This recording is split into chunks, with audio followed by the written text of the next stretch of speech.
Makanya ketika dalam pelaksanaan ibadah haji khususnya itu ada sosialisasi tentang penggunaan misalnya eskalator atau lift yang ada di hotel.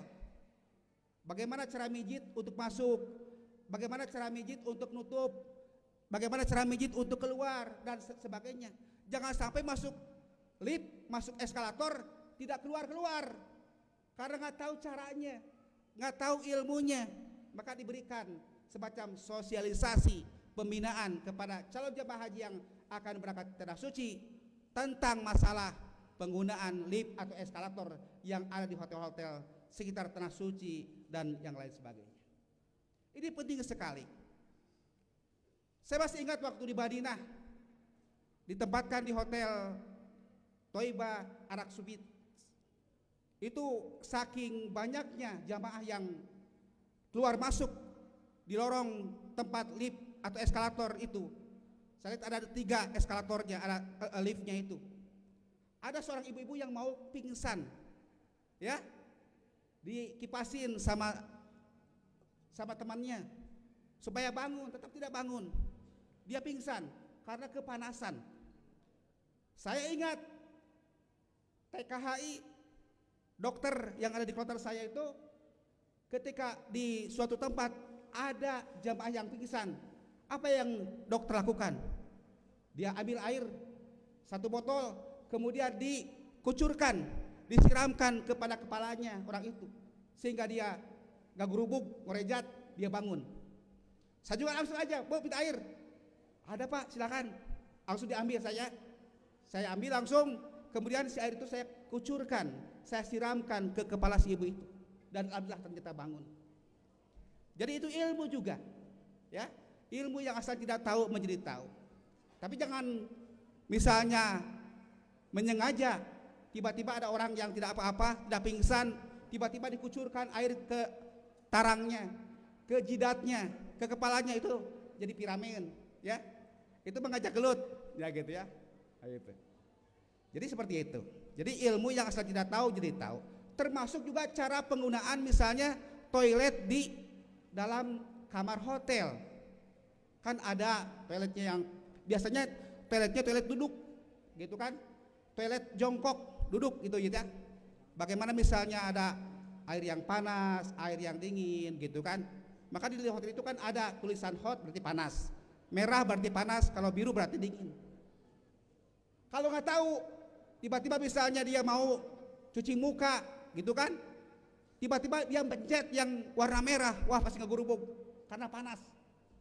Yang merah itu tandanya adalah air panas, yang biru berarti simbol dari air dingin. Nah, itulah hal-hal yang berkaitan dengan ta'lim. Jadi yang asal tidak tahu menjadi tahu, begitu. Nah, kemudian bagaimana sih metode mendidik anak itu? Dalam hal ini saya mengutip pendapat Dr. Abdullah Nasi Ulwan, seorang pakar pendidikan muslim. Juga saya kutip dari yang lain, yang mengatakan bahwa ada 5 cara, 5 metode mendidik anak itu. Apa saja? Yang pertama ialah berikanlah keteladanan yang baik. Jadi kita sebagai orang tua yang punya anak, sebelum kita memberikan perintah kepada anak kita, menyuruh kepada anak-anak kita kepada kebaikan, maka jadikanlah diri kita sebagai teladan-teladan, contoh-contoh yang baik. Jangan sampai kita mengatakan A, kita sendiri tidak berbuatnya, tidak melakukannya. Jangan seperti lilin menerangi keluar tetapi dirinya hancur, seperti itu. Tapi kita berikanlah keteladanan, uswah hasanah, contoh-contoh yang baik kepada anak-anak kita. Misalnya, nak, ya, coba ngaji kalau maghrib itu, ya, jangan hanya main HP atau nonton sinetron, ya. Sementara kita tidak ngaji. Pasti anak yang sekarang itu kan banyak yang kritis, pasti akan menyalahkan. Bapak sendiri nggak ngaji, ibu sendiri nggak ngaji, malah nonton sinetron, begitu. Jadi kita ketika memerintahkan kepada anak-anak kita, nyuruh kepada anak-anak kita kepada kebaikan, kita juga harus yang pertama dan utama untuk melakukannya. Atau misalnya kita menyuruh kepada anak kita, nak, mari kita ke masjid, ya. Kemudian, ya, kita sendiri tidak pergi ke masjid, karena barangkali kita disebutnya dul masjid, kedul ke masjid, begitu ya. Nah, pasti anak kita juga akan membangkang apa yang kita perintahkan. Kita sama-sama, ya. Nah itu, jadi adanya keteladanan yang baik. Itu yang pertama. Jadi bapak-bapak, ibu-ibu, metode pertama dalam mendidik anak itu yang pertama apa? Yaitu adanya berikanlah keteladanan yang baik. Jadikanlah diri kita masing-masing sebagai contoh bagi anak-anak kita. Kemudian yang kedua yaitu pembiasaan.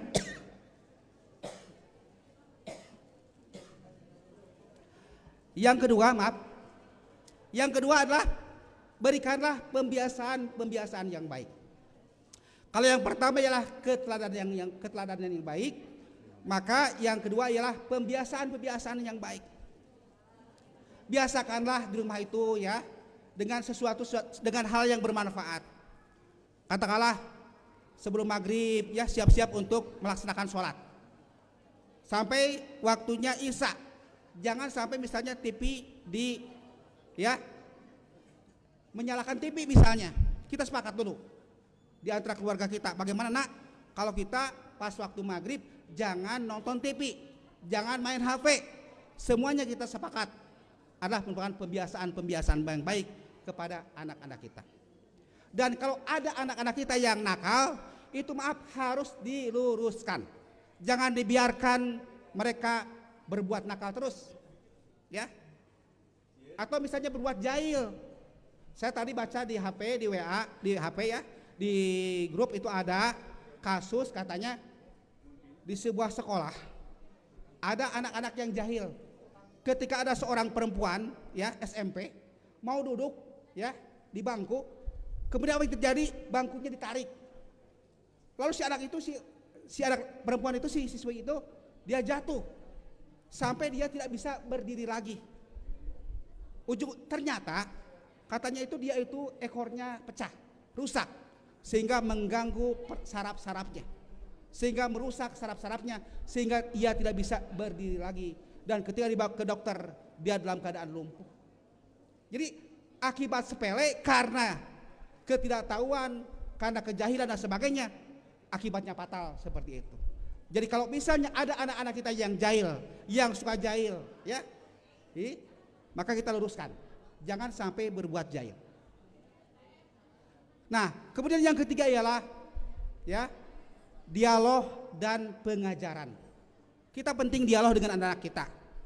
Kalau ada curhat anak-anak kita kepada kita, ya kita ladeni, kita layani. Apa masalahnya? Jangan sampai ada mengatakan emang masalah buat lo. Jangan ya. Tapi kita tampung aspirasi usulan mereka kepada kita. Dialog, diskusi dengan anak-anak kita sering lakukan. Termasuk pengajaran kepada mereka. Kemudian metode yang keempat ialah ya, metode yang keempat adalah adanya nasihat, pengawasan dan nasihat. Jadi kita harus mengawasi anak-anak kita.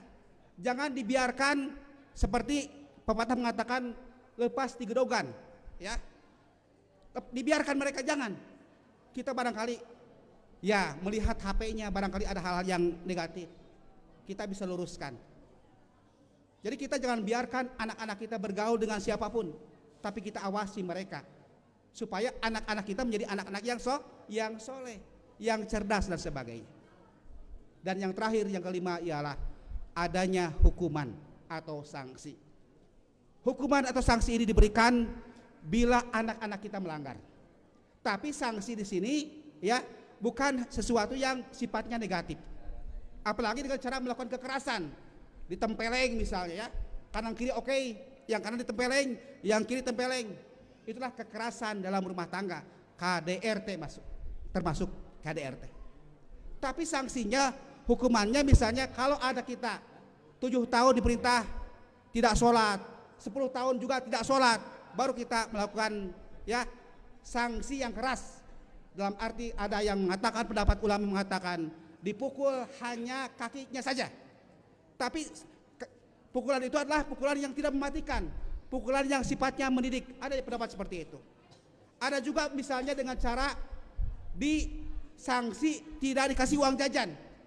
Yang asalnya kasih uang jajan Rp50.000 misalnya, dipotong setengahnya karena dia nakal, melanggar perintah Allah dan Rasulnya, dipotong jadi Rp25.000 akibat dari kenakalannya. Jadi adanya hukumannya. Jadi insya Allah kalau metode ini kita terapkan dalam rumah tangga kita, dalam keluarga kita, insya Allah anak-anak kita nanti jadi pribadi yang soleh-solehah. Jangan biarkan anak-anak kita terbiasa dengan ucapan kancing coplok. Ya, kita luruskan. Ya, kalau misalnya 100 kali per hari, kita kurangi jadi 50. Kurangi lagi jadi 25, kurangi lagi jadi 10 sampai 0. Ya, mengatakan kancing coploknya. Itu dalam rangka apa? Dalam rangka memberikan pembinaan, ta'dib dan ta'lim. Itu barangkali yang dapat saya sampaikan. Terima kasih atas segala perhatiannya, mudah-mudahan bermanfaat. Aqulu qouli hadza wa astaghfirullahi wa lakum. Wassalamualaikum warahmatullahi wabarakatuh.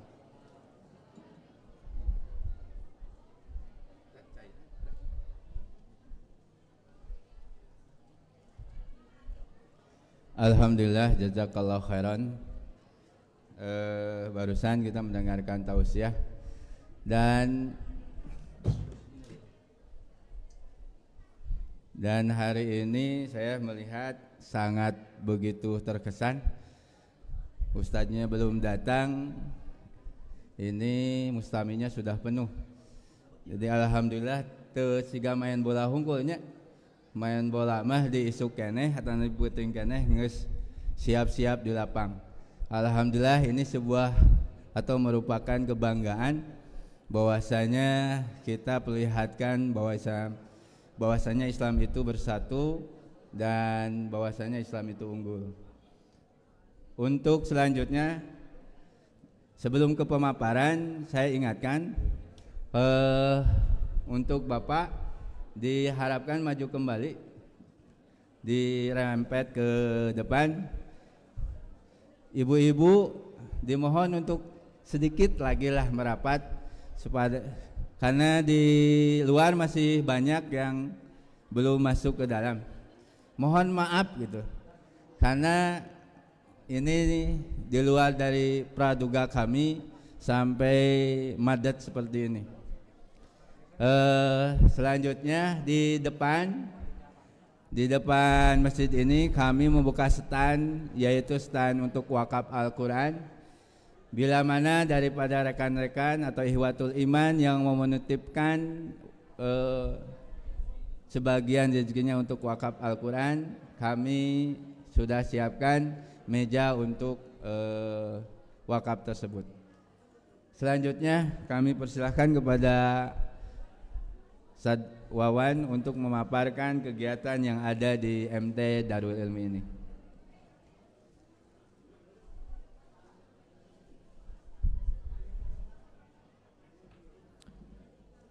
Alhamdulillahi wa kafa wassalatu wassalamu ala nabiyil mustafa wa ala alihi wa ashabihi ahli sidqi wal wafa. Asyhadu an la ilaha illallah wahdahu la syarika lah wa asyhadu anna Muhammadan abduhu wa rasuluh, amma ba'du. Qala Allah ta'ala fil Qur'anil Karim, a'udzu billahi minasy syaithanir rajim. Ya ayyuhalladzina amanu ittaqullaha haqqa tuqatih wa la tamutunna illa wa antum muslimun. Al-ayat. Hadirin ikhwat iman, alhamdulillah dengan izin inayah irada nikmat Allah, kita semuanya masih diberi kesempatan berkumpul di tempat yang mulia ini, Masjid Baitur Rahim, di dalam rangka pengajian bulanan yang diselenggarakan oleh MT Darul Ilmi bekerjasama dengan pengurus Masjid Baitur Rahim. Yang alhamdulillah manakala sekarang yang akan menyampaikan pemateri utama adalah Al-Ustadz Dr. Aam Amiruddin, yang insya Allah beliau masih di perjalanan. Sambil menunggu, mungkin ada beberapa hal yang perlu saya sampaikan dalam berkaitan tentang kegiatan-kegiatan yang ada di MT Darul Ilmi. Yang pertama, program pengajian yang sudah diselenggarakan oleh MT Darul Ilmi yang insya Allah pada mulai 2019 dari bulan Januari dari bulan Februari sampai Desember itu akan rutin dimulai pada pukul 12.30. Yang biasanya pematerinya 1, maka dari bulan Februari sampai Desember pemateri ada 2. Yang satu pemateri dari MT Darul Ilmi, yang kedua pemateri utama. Terus yang selanjutnya, untuk kegiatan yang 4 bulan sekali yang biasa dilaksanakan di luar, maka ini kami menunggu dulu respon dari jamaah. Sebagaimana yang saya sampaikan pada bulan yang lalu, di mana kala 4 bulan yang pertama ini saya serahkan kepada hadirin ikhwati iman semuanya. Kalaulah memang ada kemungkinan di tempat ibu bapak sekalian bisa memungkinkan menampung jamaah yang banyak seperti ini, yang bisa menampung parkir, ya, aksesnya tidak sulit, maka tinggal menghubungi saya sebagai seksi dakwah dan nanti saya akan memberikan perhitungan apakah bisa memungkinkan pelaksanaan pengajian 4 bulan sekali keluar. Saya tunggu sampai habis bulan Februari. Kalau nanti di akhir Februari tidak ada yang mengajukan, maka terpaksa kegiatan yang dilaksanakan 4 bulan sekali itu saya sudah pastikan akan tetap bertahan di Baitur Rahim. Jadi saya tunggu sampai Februari akhir. Kalau Bapak Ibu sekalian tidak ada yang mengajukan di tempat masing-masing. Kenapa? Karena ada yang ngomong ke saya, Ustadz, atuh pengajian teh ulah di Baitur Rahim unggul di abi atuh, sok Bu bikin surat pengajuan ke Baitur Rahim. Nanti kami persiapkan segala rupana. Ustadznya sudah siap, rotiba ustadznya sudah siap, konsumsi kami siapkan. Bapak Ibu tinggal menyiapkan tempat dan menyiapkan persiapan segala rupana gitu. Masalah fasilitas konsumsi rotiba ustadz yang lainnya kami yang menjamin MT, ya. Jadi Bapak Ibu sekalian hanya menyiapkan tempat saja. Tapi kami tidak menutup kemungkinan kalau Bapak Ibu sekalian, ustadz di bulan kema ulah ti MT Darul Ilmi ku abi ditangkes, alhamdulillah gitu mah. Ya. Langkung saya gitu. Jadi sekali lagi untuk program yang 4 bulan saya tunggu sampai akhir Februari. Kalau tidak ada yang mengajukan, maka saya akan dimasukkan program tetap 4 bulan sekali akan bertahan di Baitur Rahim. Selanjutnya, untuk bulan Juni dan Juli ini dibiasakan MT Darul Ilmi mengadakan sunatan massal. Yang insya Allah sunatan massal yang tahun ini adalah yang kelima. Yang mudah-mudahan berdasarkan kesepakatan dari kepengurusan MT, sunatan massal bakti sosial itu akan diadakan di Baitur Rahim. Dengan target utama anak yang disunat 30 orang. 30 orang ini plus sapuratina Bu. Ada bingung ya naon bahasa Indonesia na sapuratina tuh. Segala macam sudah ada ya. Pokoknya komplit lah, alat sekolah ya, snack, bingkisan, uang cecep, segala macam lah. Itu target kurang lebih 1 orang 1 juta ya, kali 30. Nah, selain daripada sunatan massal yang 30, kami juga ada program uang kadede. Di mana uang kadede itu yang biasa kami jalankan di tempat-tempat yang telah kami laksanakan sunatan massal, maka kami mendata berapa mubalik, berapa orang para asatid yang mengajar ngaji, baik asatid atau asatidah ya. Yang kemarin-kemarin ada yang 20 orang, ada yang 18 orang, ada yang 25 orang ya, ada yang 10 orang, tergantung tempatnya. Nah, maka nanti di Baitur Rahim, kalau seandainya diizinkan oleh Allah pelaksanaan itu jadi di bulan Juni dan Juli ya, maka ini pun saya katakan mungkin di 2019 momen yang sangat akbar kegiatan MT. Kenapa? Karena anggarannya begitu besar ya. Sunatan massal sudah 30 orang, terus tunjangan asatid dan mungkin nanti juga ada tunjangan bukan duafa ya, ada tunjangan duafa. Tapi saya belum tentu nanti jumlahnya berapa orang. Nah, untuk momen yang sunatan massal ini, saya mohon kepada pengurus Baitur Rahim lebih diutamakan dulu orang yang terdekat dari jamaah Baitur Rahim.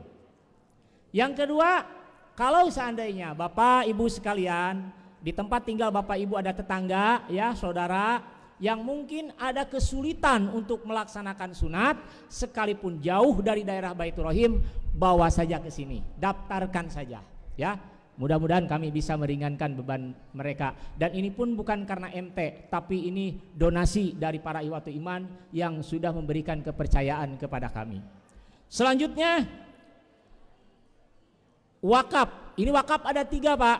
1, wakaf produktif tanah, yang alhamdulillah kami menerima amanah dari seorang agnia untuk mengelola tanah seluas 500 meter berupa kebun. Dan ini tahap pertama, mungkin ke depan akan bertambah. Nah hadirin Ikhwatul Iman, agnia ini memberikan kepercayaan kepada MT Darul Ilmi untuk mengelola tanah 500 meter tersebut, dan hasilnya total seluruhnya untuk pengelolaan MT, untuk operasional MT, termasuk kegiatan yang kita laksanakan ini, ya. Jadi donatur tersebut, agnia tersebut mempercayakan, memberikan amanah kepada kami untuk mengelola tanah seluas 500 meter, dan kami mohon doa kepada Ikhwatul Iman semuanya supaya kami diberi kekuatan, keikhlasan, dan keistiqomahan untuk amanah menjalankannya, ya.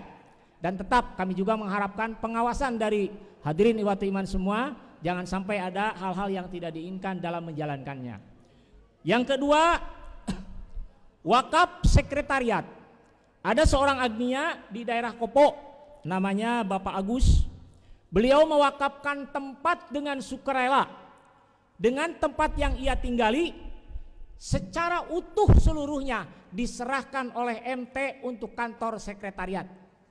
Dan beliau dengan sukarela dia pun pindah dari tempat itu ke tempat yang lain.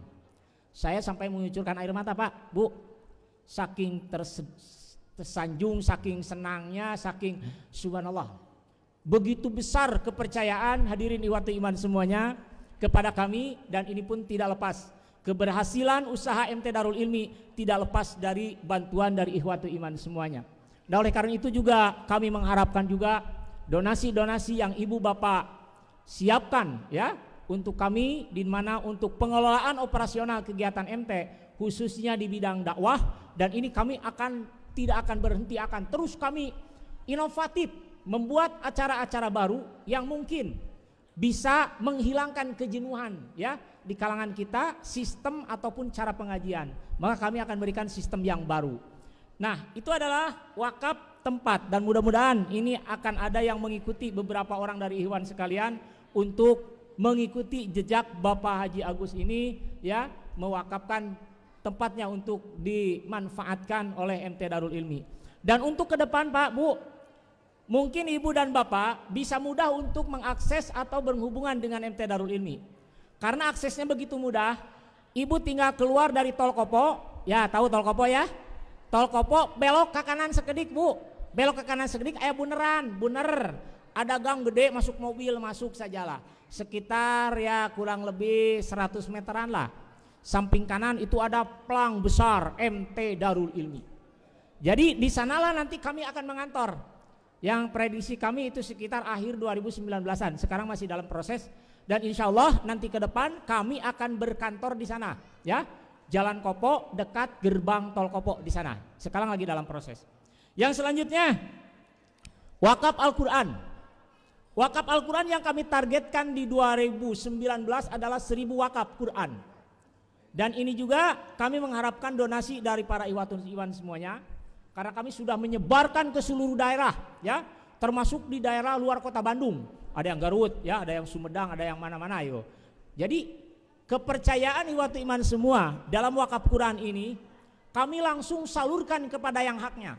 Baik rumah tahfidz parkir miskin, ada lagi rumah tahfidz yatim piatu, yang sekarang mungkin yang saya agendakan dua rumah tahfidz, yaitu Mardotilah yang ada di Muhammad Toha, Bojong Suren, dan Darul Aitam Muta'alimin yang ada di belakang perumahan Permata Kopo. Nah itu yang akan kami utamakan untuk ke depan, untuk menerima wakaf dari MT Darul Ilmi. Dan oleh karena itu di luar sana sudah banyak menunggu jamaah-jamaah rumah-rumah tahfidz yang siap menunggu sumbangan, sumbangsih, ya, wakaf Qurannya dari MT Darul Ilmi. Dan ini pun dari kepanjangan tangan dari ibu. Kami hanya sekedar menyalurkan, ya. Hakikatnya yang memberikan kebaikan, yang memberikan infak, sedekah, itu adalah ibu bapak sekalian. Dan itulah amal jariah yang akan mengalir ibu. Nah hadirin wati iman.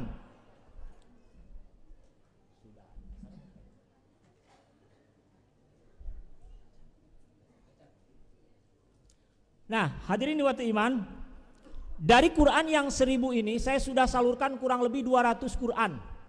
Jadi untuk ibu-ibu yang berminat untuk mewakafkan sebagian rezekinya dalam program wakaf Quran, itu kami sudah sediakan di depan, ada khusus tempat wakaf Quran. Itu wakaf Quran itu Qurannya sudah bercoverkan MT Darul Ilmi. Jadi kami tidak membeli ke tempat yang lain. Qurannya kami bikin sendiri bekerja sama dengan satu percetakan. Jadi yang kami wakafkan itu adalah Quran yang berlabelkan MT Darul Ilmi. Maaf, pangyanakeun Quran ini contoh. Ada? Ya. Nah, Pak, Ibu sekalian, inilah contoh Quran yang kami wakafkan. Ini Quran tahfidz yang kami produksi sendiri yang bekerja sama dengan sebuah percetakan. Jadi kami tidak memberi dari luar. Ini full hasil jasa dari Ikhwatul Iman semuanya untuk kami memberikan maksimal. Sehingga apa yang kami berikan orang akan terkesan MT Darul Ilmi dan akan terbayang adalah ibu-ibu dan bapak-bapak sebagai muwakif dari Al-Quran ini ya. Dan kami ini sudah sebarkan sekitar 200 Quran. Dan ini target awal, target yang kedua sekarang lagi tunggu masa cetak 500 Quran. Dan target yang kami maksimalkan itu adalah 1000 Quran. Tapi tidak menutup kemungkinan Pak Bu, kalau seandainya Bapak Ibu menyusul program ini ya, dan kami tidak membatasi, ibu mau wakaf sakuraneun boleh Bu, Ustad abdi mangan aya sakuraneun boleh, silakan, lumayan sakuraneun oke, buat satu santri, buat mencetak seorang tahfidz Quran ya. Atau Ustad saya mah bisanya cuma 2 Quran, saya bisa cuma 5 Quran, udah Ustad saya 500 Quran, wah subhanallah gitu ya.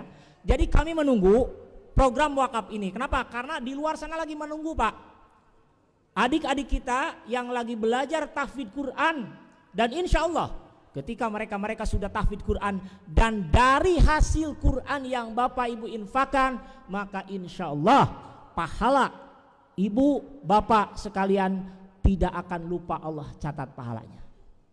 Jadi saya mohon rekan-rekan sekalian, ibu bapak sekalian, saya tunggu dalam program wakaf ini karena kenapa? Karena untuk mencetak para muhafidz Quran yang sekarang memang lagi booming Pak Bu, dan ini tidak memungkinkan juga, mungkin salah satunya adalah anak ibu sekalian ya, anak ibu sekalian, termasuk mungkin kita sendiri yang ingin belajar ya.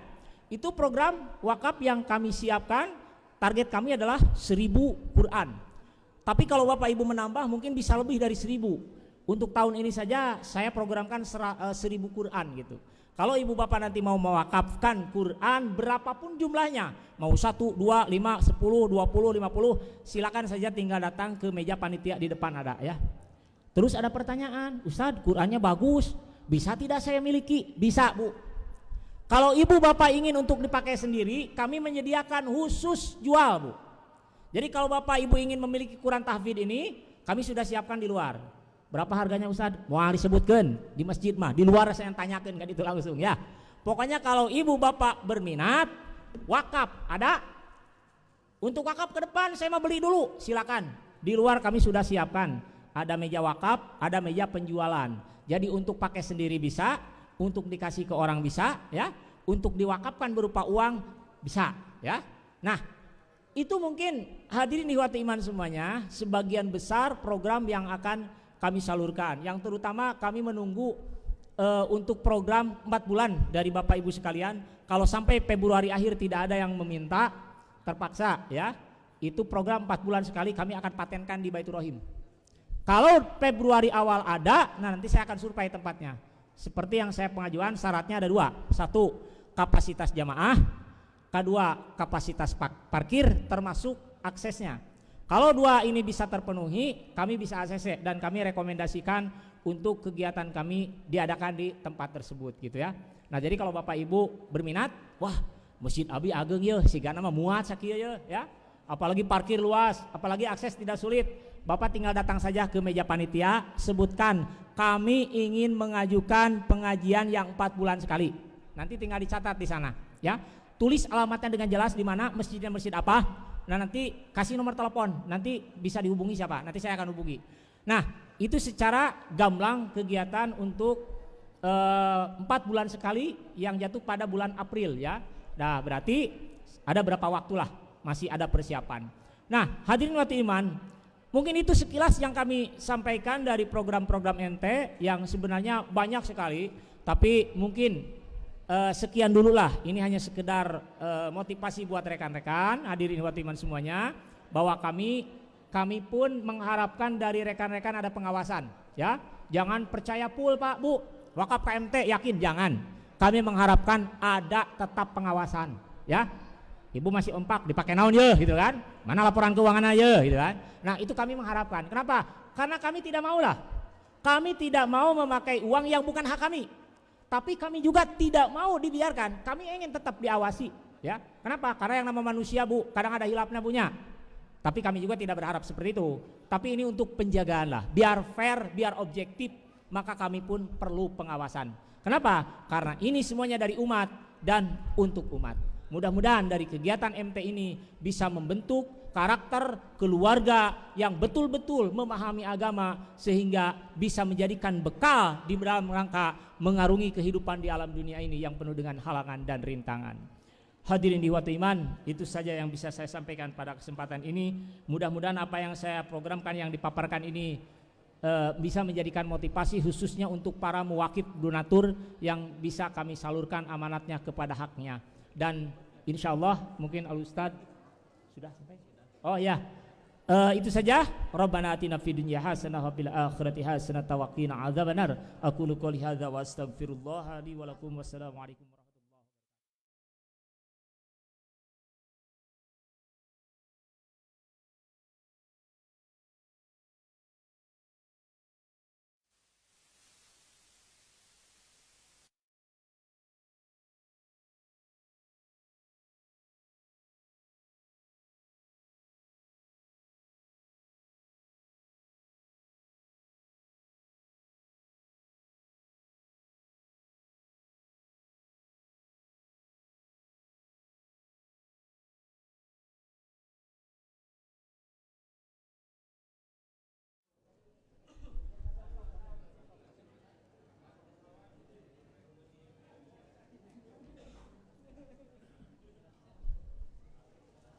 Alhamdulillah.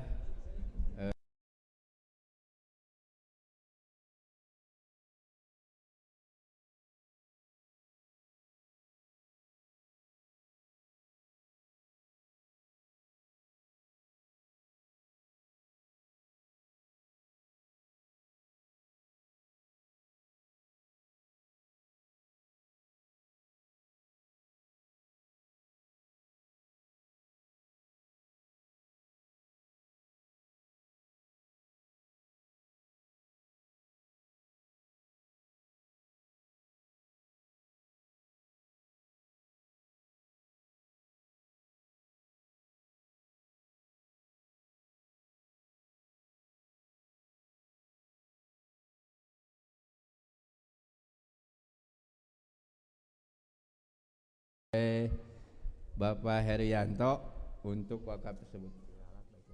Baitur Rahim. Oh, Baitur Rahim.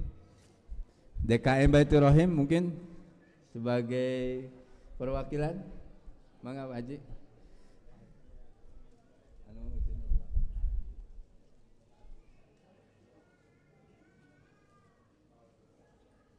Mangga. Dipoto.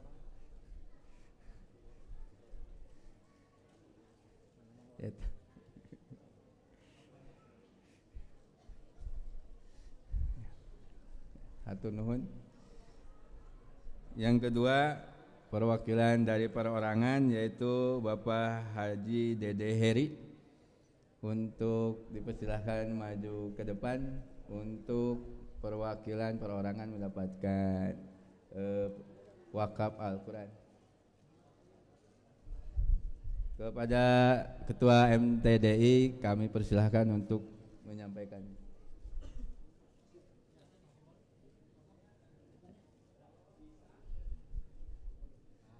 Oh, ada. Dibalikin nggak sih? Ditangtungkan. Nah.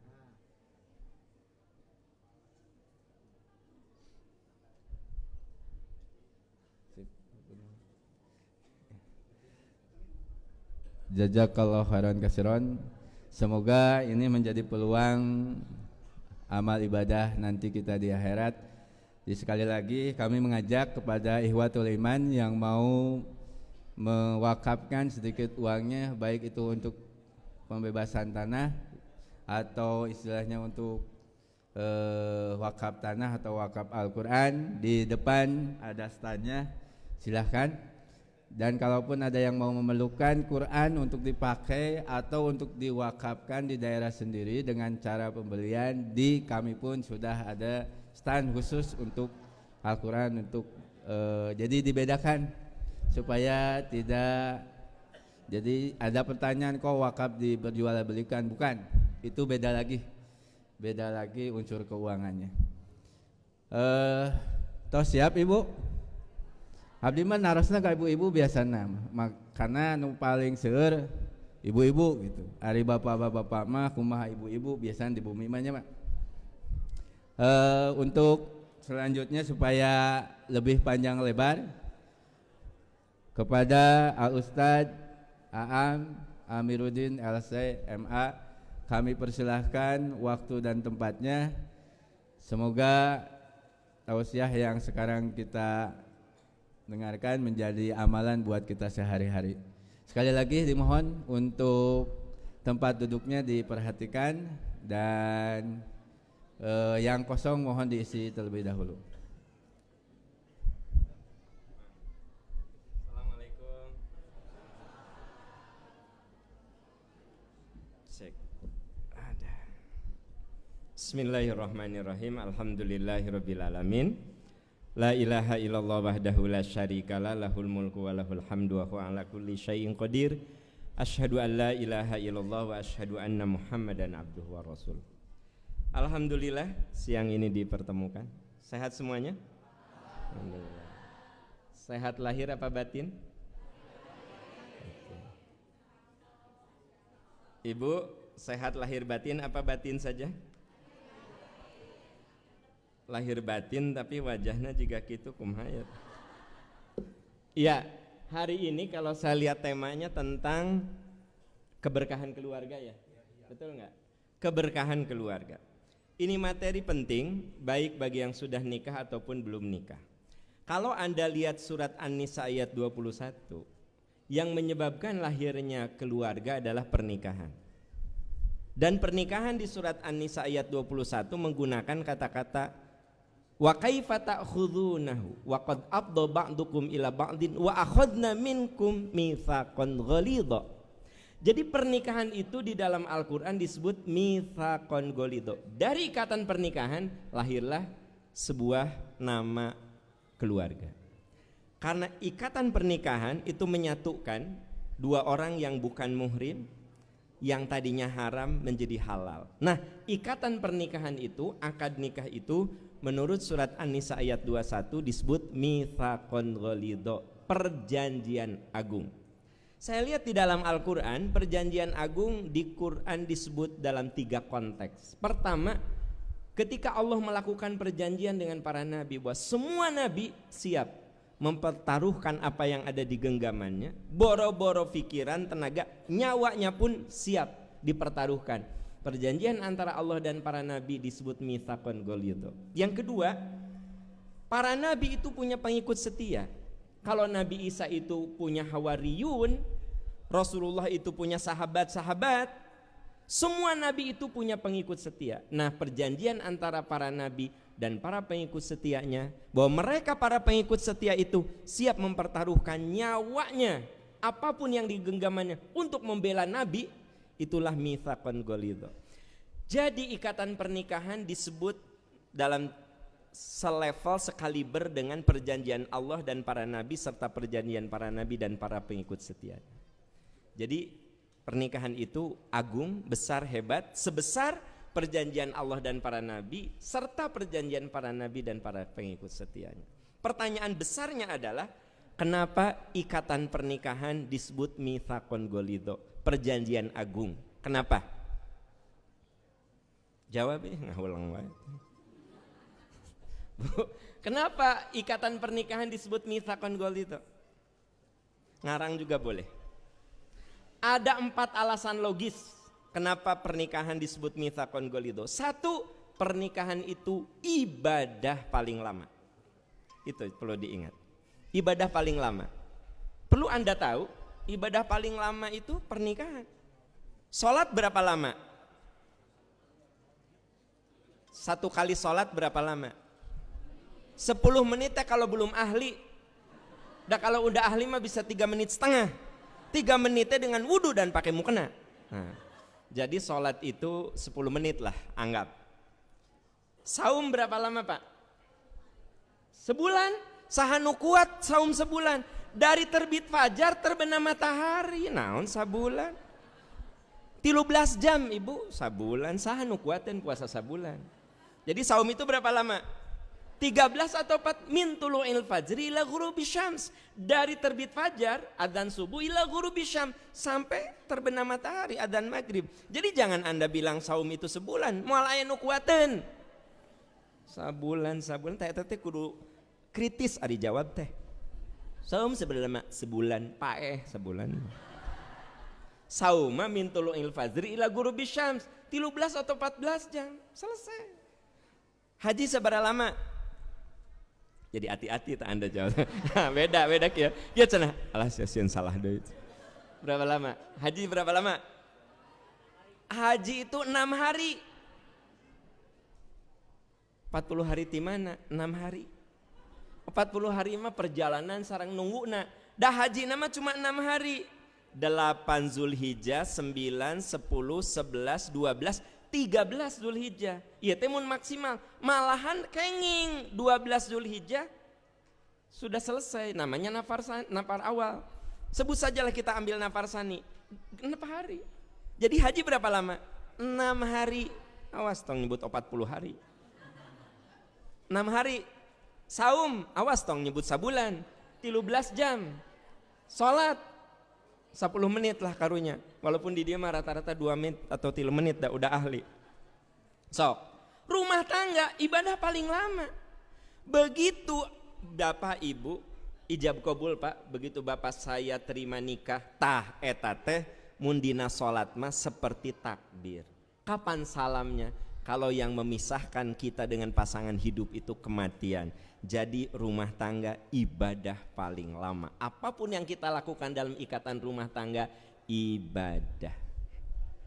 Ibu cuma bilang ini, ayah pulang suami pulang kantor, ayah mau bikin teh apa kopi? Kata suami teh kopi mah. Terus ibu teh dah beunghar, ibu teh gaduh pembantu 3. Oh kopi, terus muka dapur bi kopi ke bapak.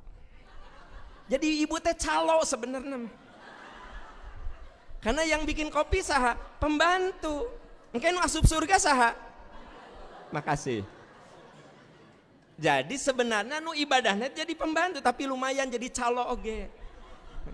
Jadi kabayang teh, ayah besok teh ayah pakai baju apa? Eta mah batik nu beureum. Ibu ambil batik yang merah.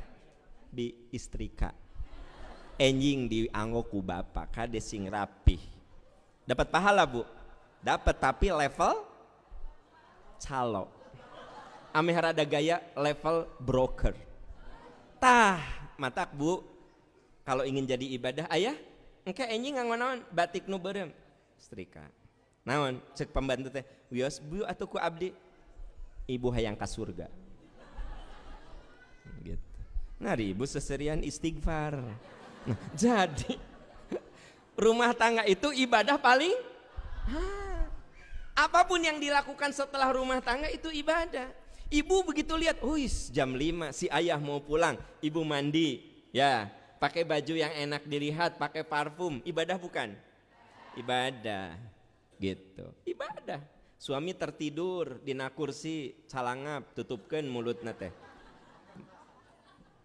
Balik di calangap tutupkeun deui.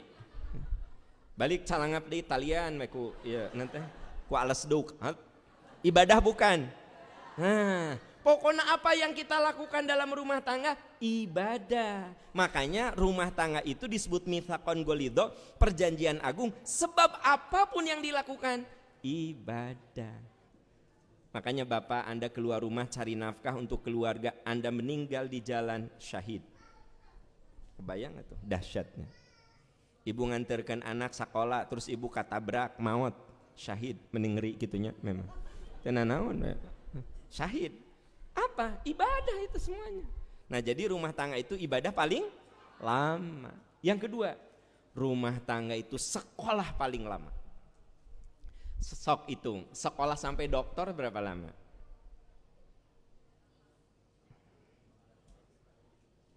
Berapa lama? 22 tahun dari SD. Seberapa tahun? Di SD. SD sampai SMA 12 tahun. S1 4 tahun. 16 tah. S2 2 tahun, 18. S3 4 tahun, 22 tahun. Doktor, udah. Rumah tangga, ayanu 30 tahun, 40 tahun, 50 tahun. Sebab rumah tangga baru disebut lulus kalau yang memisahkannya kematian. Jadi anu tos lulus? Teu acan. Nah yang geura lulus atuh. Nah, jadi rumah tangga itu ibadah sekolah paling baru disebut lulus kalau yang memisahkannya kematian. Saya belum lulus nih, udah 28 tahun. Kalau yang memisahkan saya dan istri saya kematian, lulus. Kalau istri saya meninggal, saya bisa ambil kuliah jurusan baru. Bahkan sekarang ya sebenarnya saya masih bisa ambil jurusan baru juga. Udahlah tong dibahas iman. Jadi Pak Am, ada yang cerai gimana? Tak eta mah DO. Lamun teu kuat nya ambil we jurusan baru ari DO mah. Nikah tadinya dengan Yuyun teu cocok, cerai jeung Yuyun, nikah deui jeung Ani ta jurusan baru. Kan gitu. Aya nu kuliah jurusan fisika teu kuat, ambil jurusan manajemen lulus we gitu. Bisa saja teu bareng teu lami teh sabab teu kuat. Gitu. Tidak apa-apa. Ambil jurusan baru ari teu kuat-kuat teuing mah. Nah, bapak ini juga punya ide gitu. Entah bapak menikah, oh gitu. Nah, ketinggalan di mata. Jadi terinspirasi ya. Oke. Jadi rumah tangga itu apa bu? Ibadah paling lama. Kebayang nggak? Ada yang sudah 30 tahun, ada yang 40 tahun belum lulus. Sekolah paling lama itu rumah tangga. Kenapa sekolah paling lama? Waktu awal nikah kita belajar tentang pasangan hidup kita. Ketika kita sudah punya anak, belajar lagi how to be a good father, how to be a good mother. Gimana kita jadi ayah yang hebat untuk anak-anak, jadi ibu yang hebat untuk anak-anak. Nanti anak-anak udah gede, kita jadi kakek. Gimana kita menjadi kakek yang bijak? Gimana kita menjadi nenek yang bijak? Gimana kita jadi mertua yang bijak? Dan seterusnya. Jadi ternyata rumah tangga itu apa? Sekolah paling lama. Ibadah mah tadi kahiji. Ibadah rumah tangga itu apa? Sekolah paling lama. Yang kedua?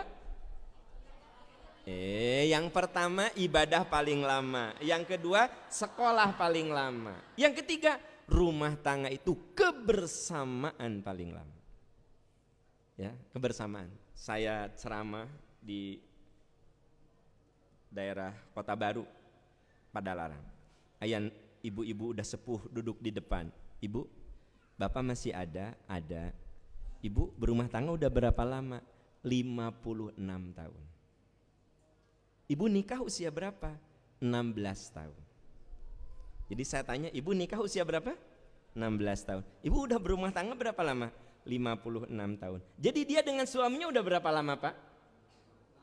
Nah jadi 40 hari bapak. Ya 56 tuh kudu dikurangi 16 gimana sih? Udah hitung deh, kira bareng-bareng hitung deh. Meren mayah kieu mah sok rada kurang cerdas gini. Dengar nih, saya tanya, ibu rumah tangga udah berapa lama? 56 tahun. Nikah usia berapa bu? 16 tahun. Jadi dia sama suaminya berapa lama? 50. Nah hari anda jadi 40 eta ngitung nakumaha. Jadi anda momen 50 genep dikurangi genep belas. Linki hitung-hitung teh. Anda salah rumus. Jadi dia rumah tangannya 56. Bareng jeng ibu bapaknya genep belas tahun. Jadi bareng sama suaminya itu sudah 56 tahun. hampir 4 kali bareng dengan orang tuanya. Kebayang tuh, di sini ada yang nikahnya, teteh rumah tangga udah berapa lama? 32 Pak Ari dulu nikah usia berapa? 22. Nah, berarti bareng jeung ibu bapaknya 22 tahun, jeung suamina 32 tahun. Kebayang tuh, saya dan Anda kalau kita panjang umur, istri kita panjang umur, kita akan lebih banyak bareng dengan pasangan hidup kita ketimbang orang tua kita. Baru nyadarnya beda ting harulang gitu. Ente beda kita. Loading kita. Heeh. Alas ya mangka orang teh gagal kieu. Nah, itu penderitaannya lama banget tahu enggak? Makanya begini, kalau rumah tangga itu sukses, banyak yang ditinggal wafat ibu bapaknya sedih, tapi ditinggal wafat suaminya lebih sedih lagi.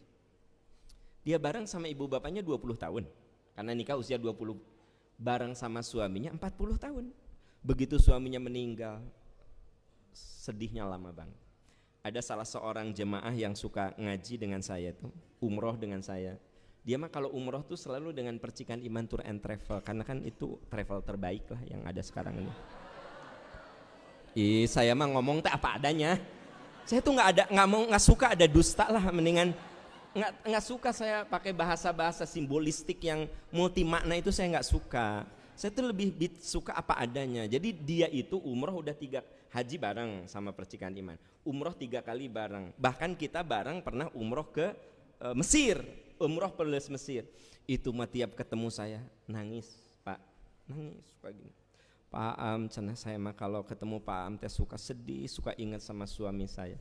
Dan dia mah tuh Ustadz Aam kamana selalu datang.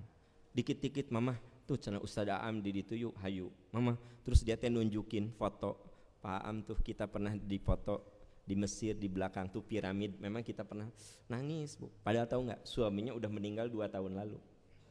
Sedih wae, berarti atas suaminya teh soleh pisan. Tapi saya punya jamaah juga, suaminya baru meninggal 3 bulan, menit cenghar sih ibu nate. Ibu menit cenghar jag nih, shine bright like a diamond. Jadi shine bright apa? Shine bright tuh bercahaya. Ibu meni berbinar. Alhamdulillah terudet Senin. Nah, jadi ayat 2. Jadi ada yang ditinggal wafat ku suamina teh 2 tahun we sedih keneh wae. Aya nu 3 bulan cenghar. Jadi ketang kumaha suamina berarti. Jadi Bu, Pak, rumah tangga itu apa? Ibadah paling lama, sekolah paling lama, kebersamaan paling lama. Kebersamaan paling lama. Bakal lama bersamanya itu, ya kan? Gitu. Jadi memang rumah tangga hebat itu karena kebersamaannya lama, itu yang bikin kesan indah. Saya baca dalam Sirah Ibnu Hisham, Anda yang punya buku Sirah Ibnu Hisham dilihat. Bagaimana reaksi Rasul ketika Khadijah wafat. Rasul itu sedih sekali. Kata para sahabat, ya Rasul, kami belum pernah melihat engkau bersedih seperti sekarang ini. Apa kata Nabi? Gimana aku tidak bersedih? 25 tahun saya rumah tangga dengan Khadijah, tidak ada satu patah kata yang melukai hati saya. Tak ada satu perbuatan pun yang membuat saya kecewa. Khadijah orang yang paling bermakna dalam hidup saya. Berarti Khadijah keren nggak? Hari ibu keren nggak? Ya tong ibu nu ngajawab, tanya salaki ke cek salakina teh keren naon dah. Aya di dia suamina bari ke keren naon gitu. Jadi Rasulullah itu sedih sekali karena apa? Selama 25 tahun. Rasul teh ternyata dengan Khadijah itu 25 tahun. Tidak ada selama 25 tahun, Bu, tidak ada ucapan Khadijah yang mengecewakan Rasul. Tidak ada perbuatan Khadijah yang mengecewakan. Kata Nabi, gimana aku nggak sedih? 25 tahun aku rumah tangga, tidak ada satu patah kata yang melukai hati saya. Emang Khadijah mah wanita yang kalau suami khawatir dikasih motivasi. Ingat, Anda lihat tuh ketika Rasul ketakutan di Gua Hiro, pertama kali dapat wahyu, ketakutan kan? Apa kata Khadijah? Aku yakin yang menimpa dirimu kebaikan.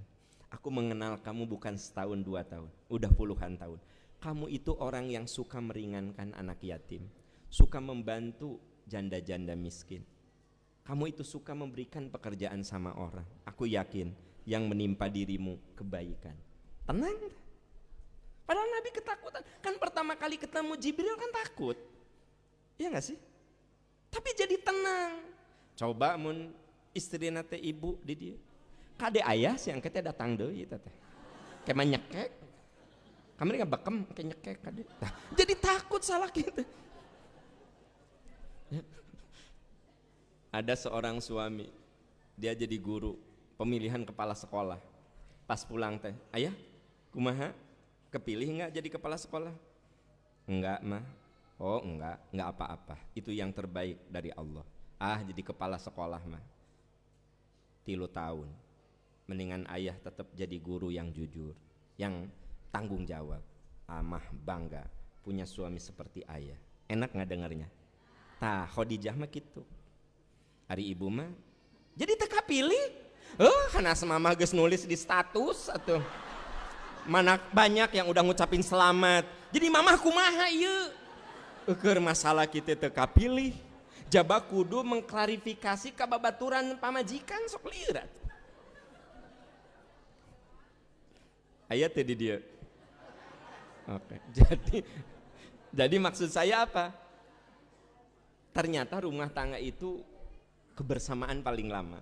Bisa jadi kenangan indah, bisa jadi kenangan yang tidak indah. Life is a choice. Hidup itu pilihan. Tergantung kita menciptakannya seperti apa. Makanya Nabi Ibrahim di surat Asy-Syu'ara ayat 83 sampai 85, di 84-nya Nabi Ibrahim mengatakan waj'al li lisana sidqin fil akhirin. Ya Allah, jadikan saya kenangan indah, lisana sidqin, pembicaraan bagus, kenangan indah setelah saya tidak ada. Begitu. Jadi suami harus berusaha menjadi kenangan indah bagi istrinya, istri menjadi kenangan indah bagi suaminya, ayah kudu jadi kenangan indah bagi anak-anaknya, ya, ibu harus jadi kenangan indah bagi putra-putrinya. Jadi kalau kita sudah meninggal, semoga anak-anak kita bilang gini, aku mah kangen sama si ayah, si ayah mah orang nate bager, soleh. Yang karunya lah si ayah mah kan didolimi terus ku si mama. Nah, karunya merenan istirahat ya nate. Eta ku si mama kan karunya pisan. Tertekan si ayah teh. Naon ari ibu atuh. Takade jangan terlalu nekan ke suami. Balik ke yang tadi. Jadi rumah tangga itu disebut mitsaqon ghalidha 1, 2,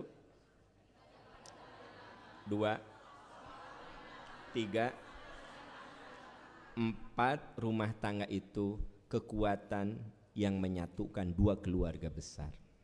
Makanya ayat yang sering dibaca di saat pernikahan surat An-Nisa ayat 1 yang menceritakan bahwa harus menjaga ikatan silaturahmi. Jadi rumah tangga itu menyatukan 2 keluarga. Jadi kalau sudah berumah tangga, sudah nggak ada lagi istilah eta mah dulur ayah, ieu mah dulur mama. Kan sok aya kejadian kieu, mah urang nengok si Ua tuh cenah mah masuk rumah sakit. Ya sok we ayah eta mah dulur ayah, lain dulur mama. Sok aya teh nu kitu. Aya di dia. Terima kasih kitu. Segala aya di dia mah. Jadi suka ada yang gini, nya sok eta mah dulur ayah, embung mama mah hoream. Embung. Coba jelema naik teh kitu dulur ayah mah. Karena itu udah dulur ayah. Mun aya mamah boga duit teh ngarinyum tah dulur ayah. Dulur ayah mah gitu. Dulur mamah mah teu kitu. Ibu tong seserian enggak boleh gitu. Mun udah rumah tangga mah tutup mata, enggak ada dulur ayah, enggak ada dulur mamah, dulur urang. Kalau sudah menikah, enggak ada saya, enggak ada kamu, yang adalah kami, yang ada kita. Nikah adalah melebur aku dan kamu menjadi kita. Ulangi kata-kata saya. Jadi nanti mah nggak ada lagi nyesoknya dulur ayah. Dulur ayah mah gitu beda. Nginjum tak dulur ayah. Dulur ayah mah satipe kabeh tah dulur ayah. Satipe kabeh eta dulur ayah. Di dia mah teu ayah, tapi kadang geus rumah tangga masih sok aya nu kitu. Mah, yuk ka Garut, naon gitu. Tas si Ua cenah ek nikahkeun. Mama hoream ka Garut ya mama. Sok eta kan eta mah dulur ayah. Eta mah dulur ayah. Mama mah moal sok we. Yang sok karari itu dulur ayah. Nah, gitu. Balik ke yang tadi. Jadi rumah tangga itu apa? Jadi Pak, Ari saya mah kalau ceramah teh saya tanya lagi. Kalau Nabi SAW tausiah itu suka diulang. Itu teh dalam ilmu komunikasi reinforcement supaya yang Anda dengar tuh benar-benar melekat. Jadi jangan sampai pas pulang teh kata suami teh, "Mah, Ari Ustaz Daam jadi datang, jadi majar teh hoax." Majar teh hoax, teh hoax sih. Aya datang ngabahas naon? Mitsaqon golido. Naon mitsaqon golido? Perjanjian agung tapi nya kitu we lah. Kitulah agung cenah mah, agung teh gede aya gitu. Emang kenapa gitu disebut mitsaqon golido? Nya geus sakitu. Nah, tapi karena saya ulang-ulang, oh ayah rumah tangga itu disebut mitsaqon golido pertama karena rumah tangga itu ibadah paling lama. Sekolah paling lama. Mama teh belajar terus tentang ayah teh belajar terus tentang mama. Kita belajar tentang anak-anak. Ya, makin anak gede kita belajar. Nanti kalau kita sudah punya mantu, belajar tentang mantu. Kita sudah punya cucu, belajar tentang cucu. Terus yang ketiga, kebersamaan paling lama. Ayah, nggak kerasa ya, kita teh nikah udah 32 tahun. Mama waktu itu usia 20, berarti mama sama ayah teh udah 32. Dengan orang tua mama cuma 20. Ya Allah ayah makasih. Nah, so sweet. Nah kan gitu. Kan seserian bilang makasih. Nah, terus yang keempat rumah tangga itu kekuatan yang menyatukan dua keluarga. Jadi ayah kemanya jangan bilang itu mah keluarga mama, keluarga kita. Karena rumah tangga itu begitu. Bu, Pak, itu penjabaran dari surat An-Nisa ayat 21 bahwa rumah tangga itu disebut apa? Mitsaqon ghalidho, perjanjian agung. Nah, gimana caranya supaya rumah tangga itu berkah? Karena judulnya menjaga keberlangsungan, meningkatkan keberkahan. Doa kalau ada yang menikah apa? Barakallahu laka wa baraka alaika wa jama'a bainakuma fi khair. Alhamdulillah rata-rata sudah hafal. Jadi ulah kieu, teteh wilujeng nih gelis, wilujeng geus.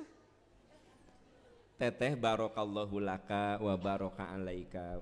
Cenah Pak Aam teh apal. Tos we, mudah-mudahan Allah memberkahi, memberikan keturunan yang soleh, rezeki yang luas ya. Wilujeng mudah-mudahan berkah mun teu apal doanya. Tapi saya pernah satu saat Pak di depan saya doa natelin barokallah, saya ge aneh.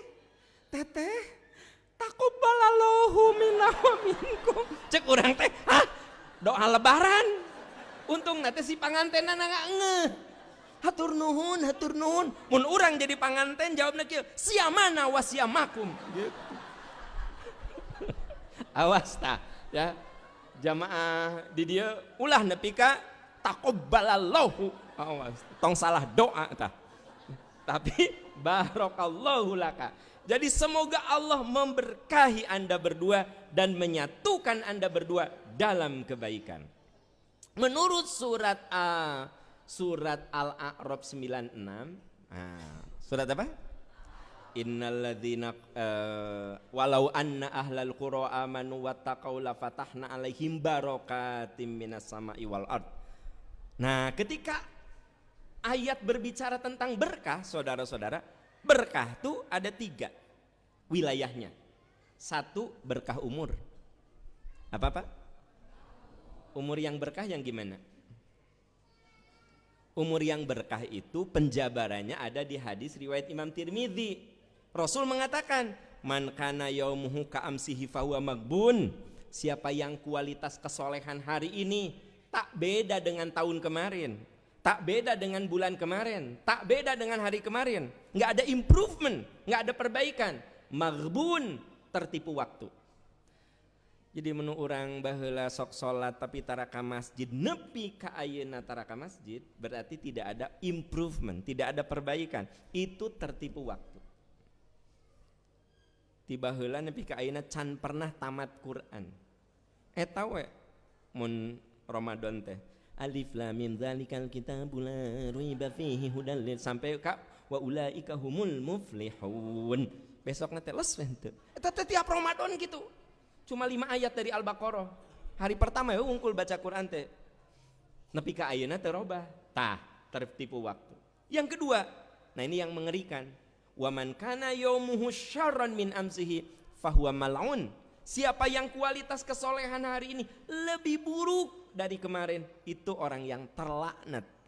Ustadz Ibnu Katsir ketika membahas tentang rojim terlaknat, beliau memberikan ilustrasi.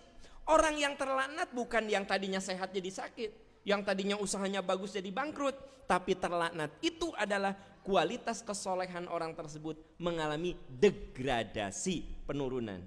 Dulu sok tahajud aya nama bulan ieu nol, tidak ada tahajud. Ari bulan kamari mah masih leuheung aya hiji. Tapi hiji ge teh subuhna dijama jeung lohor. Ya. Salat mepet-mepet. Jadi makin hari itu bukan makin soleh, makin butut gitu loh. Itu namanya terlaknat. Dan yang ketiga, waman kana yaumuhu khairon min amsihi fahuwa marhum. Siapa yang kualitas kesolehan hari ini, tahun ini lebih bagus, itulah orang yang dirahmati atau diberkahi. Jadi umur yang berkah itu gimana? Menurut hadis ini, orang yang mengalami progresivitas kesolehan. Jadi progresif, naik. Dulu nggak pernah tahajud, alhamdulillah tahun ieu mah lumayan. Januari kamari aya 4, Februari aya geus 2. Ya. Jadi selalu ada improve, perbaikan dibanding dengan yang dulu. Dulu mah sholatnya selalu di rumah, alhamdulillah sekarang mah sok ka masjid. Ya. Berarti ada apa? Perbaikan. Jadi berkah itu ada 3. Satu berkah umur, makin tua makin soleh. Berkah itu umur, makin tua makin soleh. Ya. Yang kedua berkah harta. Harta itu berkah kalau memenuhi 4 syarat. 1, halal. Jadi harta kita berkah 1 kalau halal. 2, bersih. Jadi harta itu halal, nu kadua kudu bersih. Saya punya harta halal dari dagang, tos dibersihkan, bersihkan ku zakat. Nah, saya jadi karyawan, tiap bulan saya dapat gaji, bersihkan ku infak. Jadi nu kahiji harta berkah itu 1, halal. 2, bersih, bersihkan ku zakat, bersihkan ku infak. Mun urang dagang berenang ku zakat perdagangan, mun urang tani berenang ku zakat pertanian. Mun kita punya profesi merenang ku infak gitu tah. Anu katilu manfaat. Jadi harta berkah itu 1, halal. 2, bersih. Karena boleh jadi halal tapi belum dibersihkan. Kudu dibersihkan. Nu katilu manfaat. Manfaat itu artinya apa? Kita menikmati harta itu. Kan orang teh halal tuh dapat dibersihkan tah ku zakat, infak, sedekah. Punya kita nikmati. Bu, ada yang punya mobil mahal, miliar mobil nanti, disimpan di garasi, diselimbuti. Pagi-pagi dibuka selimutnya, dielap, dihanetan, tutupan deui. Manehna ka kantor pakai mobil nu jadul. Anu spion nanti geus ngaplek, koplak. Terus rihting nate udah rihting nate udah koslet, cetrek ke kanan, tik-tik ke kiri. Gitu. Jadi ari mobil jadul mah dipapake ku manehna. Ari mobil mahal disimpen di garasi, dielap, ditatap, diusap, dielap, ditatap, diusap. Kabayang teu 2 tahun kakara 600 kilo. Berkah teu? Sabab tidak menikmati itu. Kernaon bari kalau cuma sekedar disimpan di garasi. Beli boleh, mahal boleh, pakai dong. Jelas tuh? Ibu punya tas berapa? Jawab, ibu punya tas berapa? 10. Dipakai henteu? Tah, kieu carana. Kalau ibu punya tas 10 tapi dianggo, Senin nu ieu, Salasa nu ieu, ka undangan nu ieu, ka pangaosan nu ieu, ka nu maot nu ieu, da beda atuh undangan ka nu maot kanu undangan. Nganggo tas ka nu maot jeung ka undangan beda. Ibu ganti tapi memang sesuai fungsinya. Oh ieu mah tas keur pangaosan, oh ieu mah tas ka undangan. Dianggo sadayana tuh 10 teh. Berkah karena manfaat. Tapi kan ada yang punya tas 10 nu dianggo mah hiji we nu tina karung goni. di anggo kapangosan sampai sleting lagi geus coplok. Ya. Hese dibuka teh. Padahal dia punya tas yang banyak. Tah eta teu berkah. Jadi kalau harta kita ingin berkah, manfaatkan. Boleh nggak punya rumah gede? Asal berkah. Caranya gimana? Pak RW bilang nanti kita silaturahmi warga di mana ya? Barangkali Bapak Ibu ada yang berkenan, langsung Ibu angkat tangan. Di rumah saya aja Pak RW, kalau silaturahmi keluarga, silaturahmi warga di rumah saya aja. Ibu kira-kira rumahnya muat berapa? 2.000 juga cekap. Berarti berkah tuh. Sabab dimanfaatkan.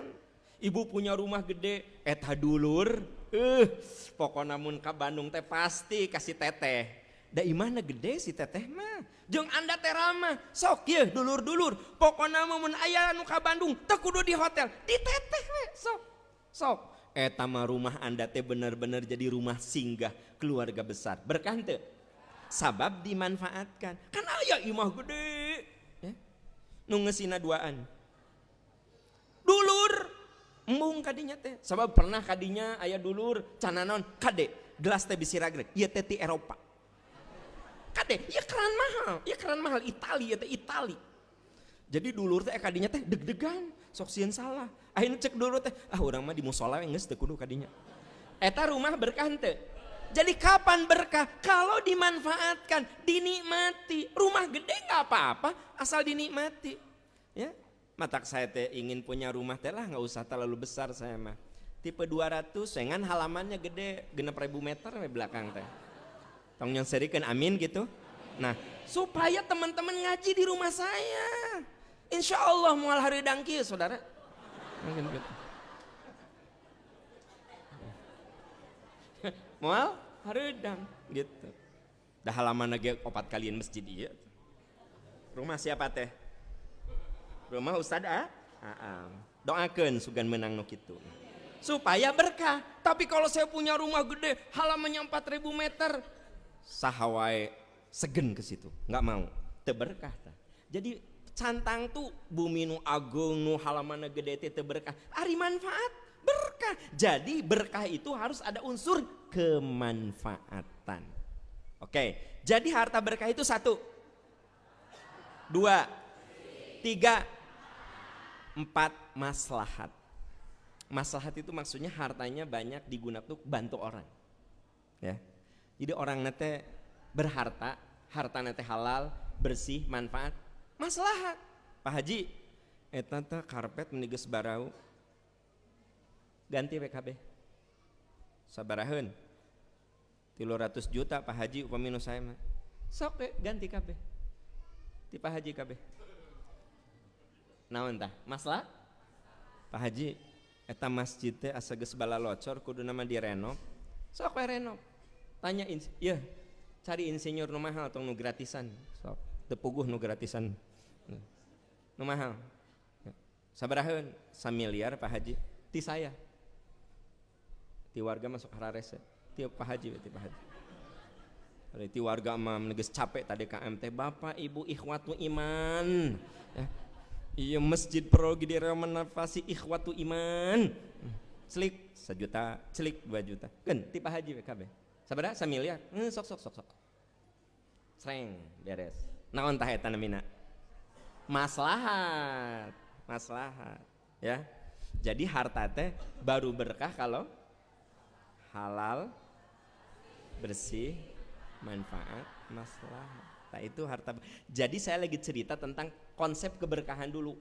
Berkah itu kan ziyadatul khair fil khair, kebaikan yang punya nilai plus. Jadi kalau kita diberi umur panjang, terus soleh, plus kan. Kita diberi harta, jadi kebaikan, plus kan begitu. Jadi dalam tafsir Ibnu Katsir yang namanya berkah itu ziyadatul khair fil khair, bertambahnya satu kebaikan dalam kebaikan. Harta kebaikan bukan, tapi manfaat dan maslahat kan ziyadah fil khair itu. Gitu.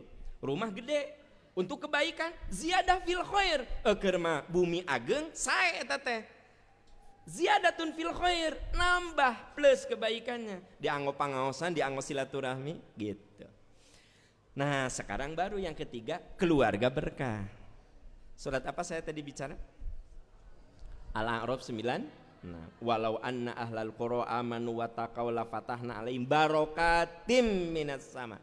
Berkah dari langit. Berkah itu 1 berkah umur, 2 berkah harta, 3 berkah keluarga. Bapak Ibu, tadi saya katakan berkah itu apa? Kebaikan yang punya nilai plus. Apa Pak? Kebaikan yang punya nilai plus. Keluarga berkah. Saya ingin tanya, kalau bapak punya istri yang tidak soleh, anak tidak soleh, berkah enggak? Bapak punya istri tidak soleh, anak tidak soleh, keluarga bapak berkah tidak? Berkah mun bapana sabar. Paham? Mun bapak teu sabar teu berkah. Tadi kan sudah saya kasih tahu, berkah itu kebaikan yang punya nilai plus. Ari rumah tangga kebaikan bukan? Tapi Anda diuji dengan istri yang tidak soleh, dengan anak yang tidak soleh, tapi Anda sabar, berkah. Sabab rumah tangga eta membuat Anda sabar, berkah, tapi tidak ideal. Berkah tidak? Ini yang dialami oleh Nabi Nuh. Nabi Nuh itu soleh. Istrinya Nabi Nuh siapa? Bu Nuh. Nuh kita itu bisa ya Allah. Siapa istri Nabi Nuh? Bu Nuh. Bu Nuh soleh henteu. Kanan anaknya soleh henteu. Tapi Nabi Nuh sabar, tabah, sampai azab turun aja tetap mendakwahi anak dan istrinya. Itu berkah, tapi tidak ideal. Paham? Ada lagi Imron. Di Quran ada surat Ali Imron. Disebutnya teh Ali, keluarga. Kenapa? Imronnya soleh. Punya istri yang soleha. Siapa istrinya? Bu Imron. Tadi dikasih pola. Ya, mundi udah dikasih pola teh ikut dong pola yang tadi. Imron soleh. Istrinya siapa? Bu Imron soleha. Punya anak namanya Maryam soleha. Punya cucu namanya Isa soleh. Berkah ente? Berkah ideal. Jadi kalau saya sih tidak sependapat kalau misalnya tadi bapak punya istri tidak soleh, anak tidak soleh, tidak berkah rumah tangga bapak. Jangan dulu bilang tidak berkah. Ari si bapak nasabar, berkah. Asia punya suami soleh tidak? Tidak. Siapa istrinya? Suaminya Asia siapa? Firaun. Tapi Asia kan masuk surga. Tahu dari mana Asia masuk surga? Tahu dari mana Asia masuk surga? Mana ayatnya?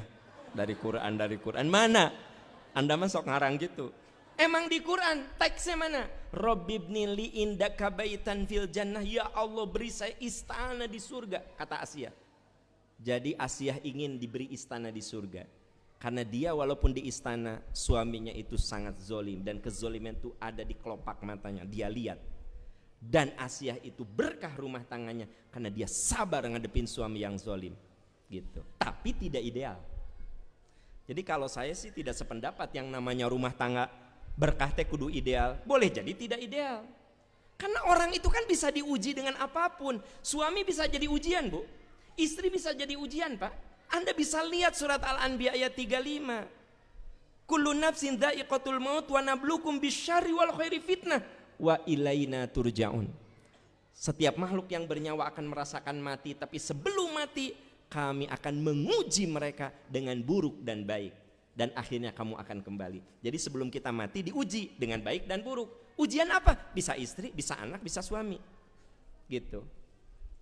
Kadang ada istri no diberi suami yang kaya, benar tapi pedit. Kaya tapi pelit. Ayah, mama pengen beli motor, teu kudu jalan kaki ame sehat. Motor teu kudu kita judu meuli bensin, kudu bayar STNK, pajak, teu kudu. Jeung mamah mah bisi rihting ka kanan, belok ka kiri deh. Teu kudu meuli. Padahal eta suamina beunghar pisan, beunghar tapi pedit. Ari yang satu lagi mah suaminya teh dermawan banget tapi miskin. Apapun yang diminta istrinya, sok mah ari aya artos mah gitu. Dermawan teh, dermawan ngan miskin. Ayah, mamah teh pelengen beli motor, naon? Motor Mobil mah tong motor, musim hujan kieu motor, mobil. Sok ari aya artos mah. Ku ayah engke dipangmeulikeun mun aya artos. Ayah mah moal pedit mah. Dermawan teu? Dermawan, ngan teu gaduh artos. Ayah, ieu rumah teh meuni udah pada bocor atuh geus 13 tahun teh diomean. Ti mimiti meser can direnov, ni bala locor. Renov atuh ayah. Ari mama, imah geus 14 tahun mah tong direnov, ratakeun. Cari insinyur nu mahal bayaranna. Nu berkualitas, bikin 4 lantai. Set. Mun ayah duit mah da sok ayah. Teu kudu renov, ratakeun, bangun. Mun aya duit. Ujian bukan, Bu? Ujian. Ibu punya suami kasep, bodoh. Diajak ngobrol teh kalah kapasea, capek geus. Kata teman-teman teh pas di undangan teh, eta teh suami kamu? Heeh, menikah kasep gitu. Cek Anda teh, tapi tong diajak ngobrol we. Kenapa? Orang ge capek, capek. Gitu. Jadi serba salah. Salah ke orang mah tingalikeun ya geus, tingalikeun. Tong diajak ngobrol. Mun ngobrol sok jadi pasea. Teu nyara rambung. Nah, gitu. Jadi hidup mah ujian. Tidak ada rumah tangga ideal. Maksud saya tidak ada rumah tangga yang nyaris sempurna. Sok aya we kurangna teh. Ya? Sok aya we kurangna. Jadi kalau Anda lihat rumah tangga orang itu ideal, Anda tidak lihat keutuh seluruhnya itu. Bapak, eta istri Bapak meninggelis gitu. Ngan high cost biaya tinggi. Kenapa gitu? Ieu teh leser. Sabulan 3 juta. Potong kuku, sekali potong kuku 400.000. Jadi kumaha? Urang teh sabulan ngaluarkeun 5.200.000 keur maintenance kecantikan istri saya. Ari gaji urang ngan ukur 6 juta. Kan urang lieur. Tah, jadi ari ti kajauhan mah jiga nu ya Allah eta istrina geulis tapi suami teh capek. Lieur.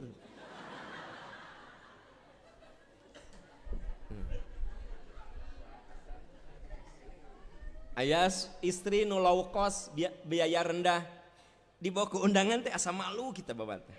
Da dia mah potong kuku ge tara meser gunting kuku. Mama atuh beli gunting mahal ku ieu we tah. Tuh, mama seukeut. Nah.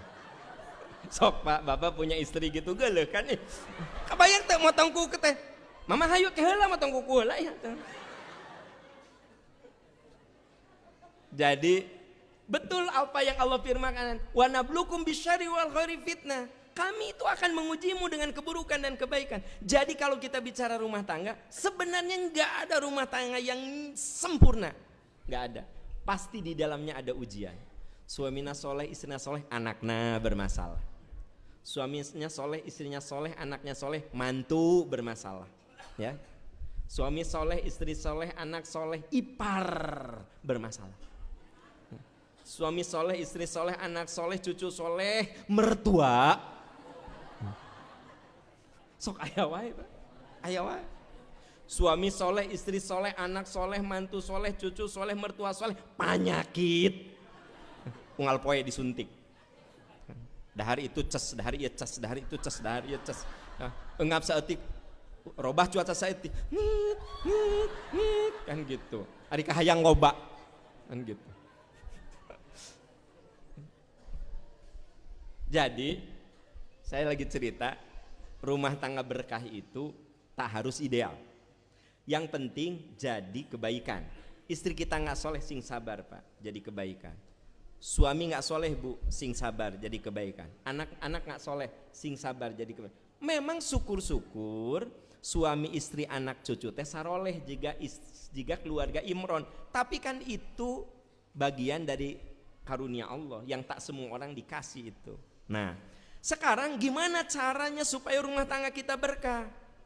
4 rumusnya. 1, jadikan agama sebagai fondasi. Idza aradallahu bi abdin khairan faqahu fiddin. Apabila Allah akan memberikan kebaikan pada seseorang, Allah tumbuhkan tafakuh, Tafakkur itu bukan hanya semangat belajar, tapi menjadikan agama itu sebagai basic dalam kehidupan. Jadi yang namanya rumah tangga berkah itu satu kudu pakai agama. Kenapa kudu pakai agama? Sebab Allah telah menciptakan kita ini berbeda. Istri kita dan kita itu beda, Pak. Gak ada yang sama. Saya dan istri saya itu beda. Istri Anda dan Anda itu beda. Ibu dan suami itu beda. Tidak ada manusia yang sama. Saya punya 3 anak. Beda Pak karakternya. Padahal indungna eta-eta kene. Kabayang temun indungna beda-beda. Lebih beda deui. Cicing tong baud gitu. Kabayang saya punya 3 anak. Ibu nate eta-eta kene. Beda tabiatna. Bapakna eta, indungna eta, rumahna eta, ngadidikna asa sama. Tapi karakter 3 anak saya beda. Saya cuma mikir, kabayang eta mun tiap anak indungna beda-beda. Kadang-kadang suka pengen nyoba juga. Coba kalau kadang coba dari indung nu ieu tambah beda henteu. Paham teu namih putra, hoyong namih ngan cikal deui gitu. Istri saya teh baud. Tuh kudu ngomong, oh ya oke enggak apa-apa. Nah, jadi ya teh aya nu ngarti heureuy, teh anu henteu. Nah, cikal deui naon cenah gitu. Paham? Sabaraha putra? 3. Hoyong nami. Hoyong ngan cikal deui. Tas lupakanlah canda yang tadi, lupakan. Gitu. Jadi ibu, bapak, saya lagi cerita apa? Kekuatan agama. Karena Allah telah menciptakan manusia itu tidak sempurna. Maka yang bisa menerima ketidaksempurnaan itu agama. Gitu. Terus bu, pak, kenapa kita kudu pakai agama?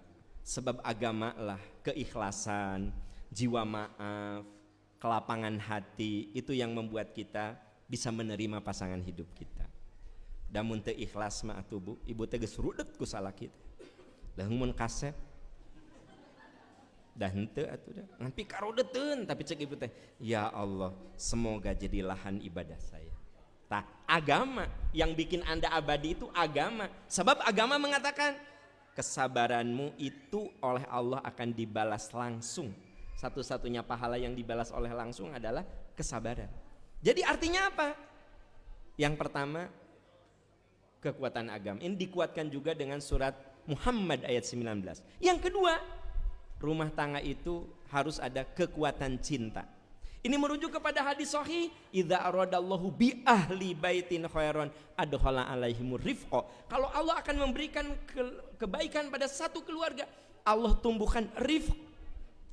Rifqun itu mau menerima kekurangan. Jadi rumah tangga yang soleh itu mau menerima kekurangan pasangan hidup kita.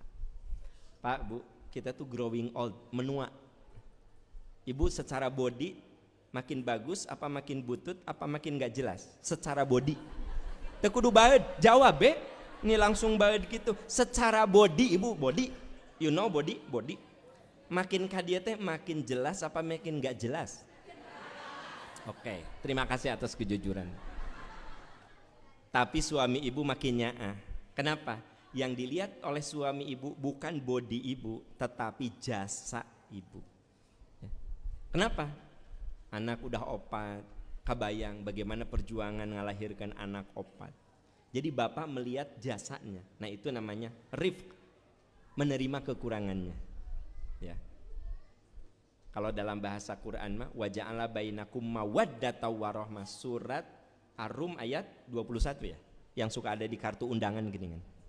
Wa ja'ala bainakum mawaddatan warahmah. Mawaddah itu kasih sayang yang makin bertambah justru setelah tahu kekurangannya. Ibu, suami ibu makin kesini udah nggak makin keren, rambut bodas, gigi tinggal opat, jalan geus rada digusur saeutik. Tapi ibu nyaah, sini ayah, sini. Kenapa? Ibu bukan lihat body salaki, tapi jasa salaki ibu. Tos gaduh bumi, tos gaduh anak, geus incu, iya ku si bapak. Perjuangan. Jadi ibu nyaah ka salaki itu lihat perjuangan dan jasanya. Itu mawaddah namanya. Ya kan?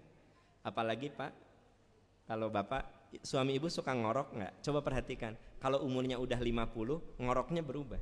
Kalau di bawah 50, di bawah 40, ngorok tuh stabil.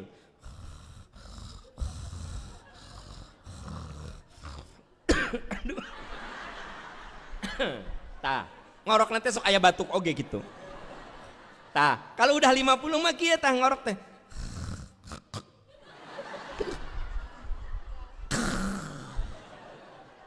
Pas gitu teh juga nu ngerem.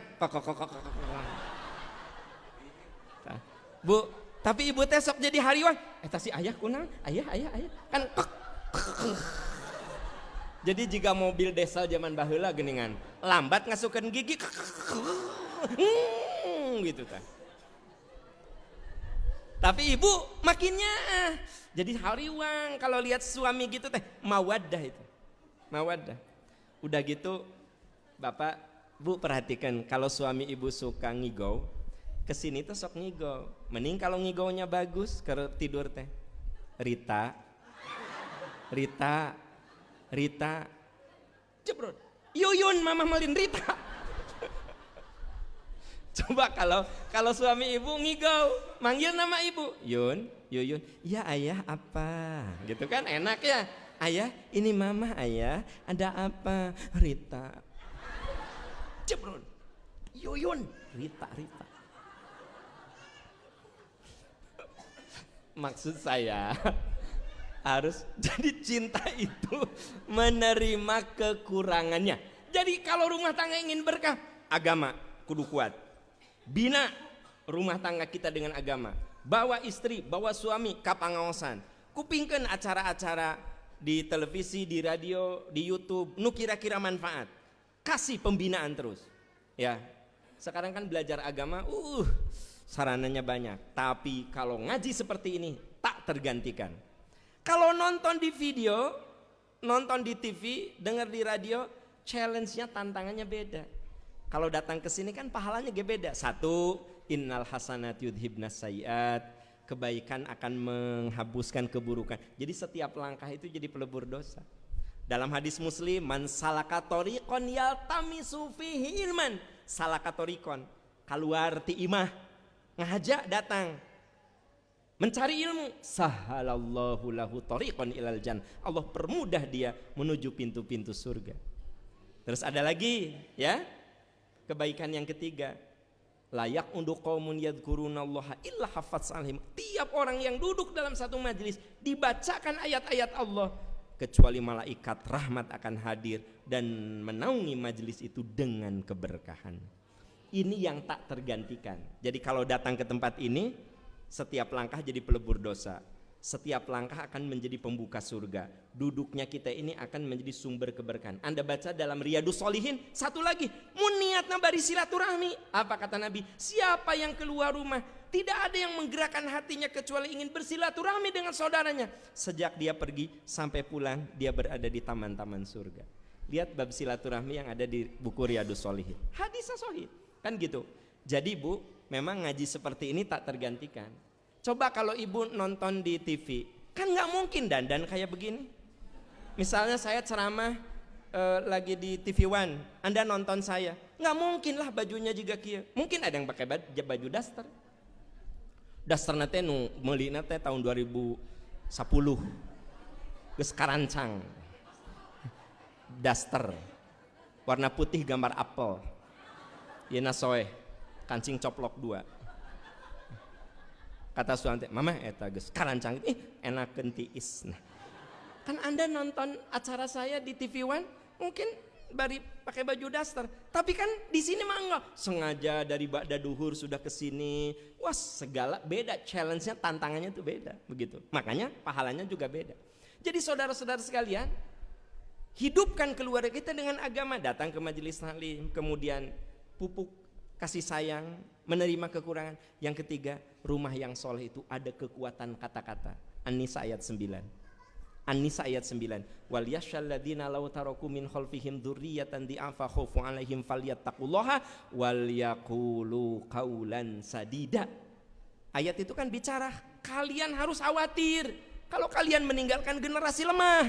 Lemah imannya, lemah ekonominya, lemah takwanya, lemah fisiknya. Hendaklah kalian takwa, wal yaqulu qaulan sadida. Kamu bicara benar. Jadi satu kekuatan agama, dua kekuatan cinta, tiga kekuatan kata-kata. dalam rumah tangga itu kalau ingin berkah ngomong kudu bener, kaulan sadida, sebab omongan kita ini doa.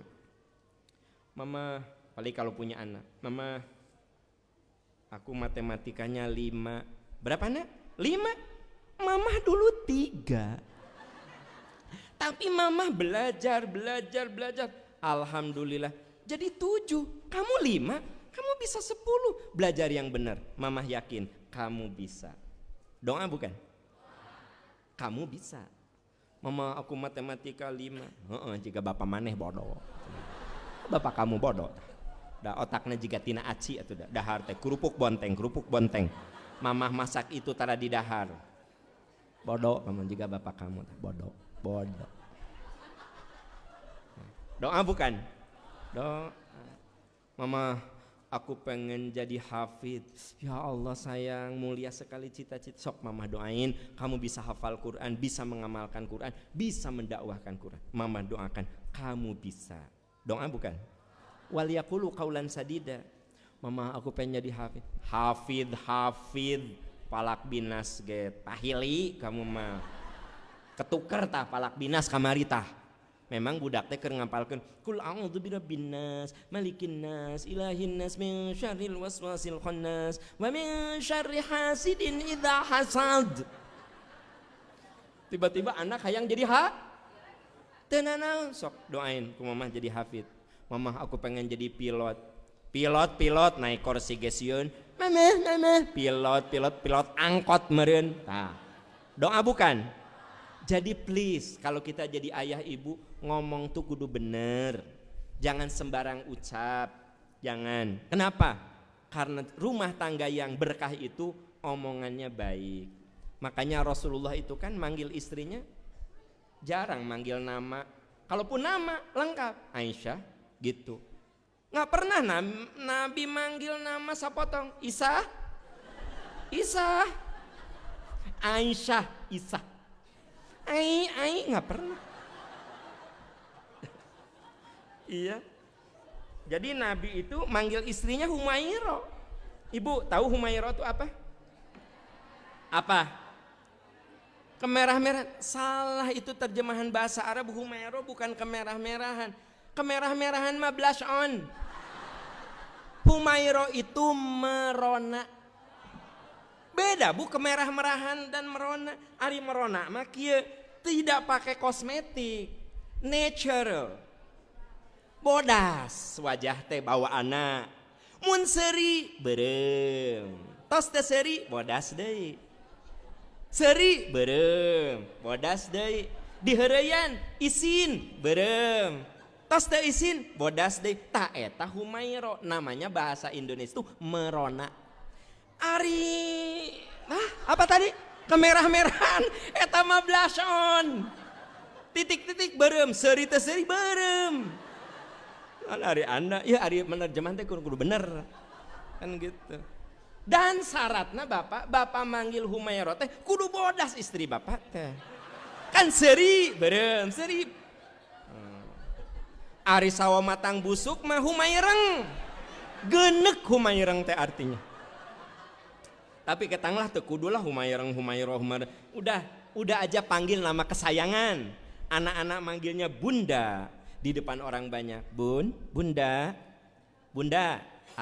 Panggil Bunda. Anak-anak manggilnya Ibu. Itu kan panggilan kehormatan anak kan. Ibu kan gitu. Ibu panggilnya Ibu. Kan gitu. Ulah ieu mah di tempat orang banyak di pengajian. Rita. Gusti eta si Rita. Tidak boleh gitu atuh Pak. Ibu, anak-anak manggilnya ke suami ibu ayah. Di depan orang banyak mah. Ayah, teteh panggil tuh ayah. Kabayang teh di depan orang banyak. Mail.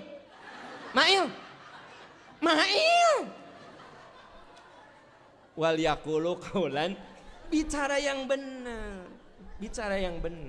Ya, gitu. Oke, jadi rumah yang soleh itu, yang berkah itu ada kekuatan cinta, ada kekuatan agama, ada kekuatan cinta, ada kekuatan kata-kata. Yang keempat ada kekuatan keteladanan. Kudu jadi teladan. Jadi ayah, jadi ibu teh kudu contoh ke budak. Ya gimana? Nabi Muhammad SAW kenapa suka ngajak cucunya sholat? Supaya cucunya lihat sholat tuh kayak begitu. Karena manusia itu dibentuk dengan dua hal, keteladanan dan omongan. Manusia itu dibentuk dengan pembiasaan, keteladanan, pembiasaan, dan omongan. Manusia itu menjadi apa tergantung apa yang dibiasakannya.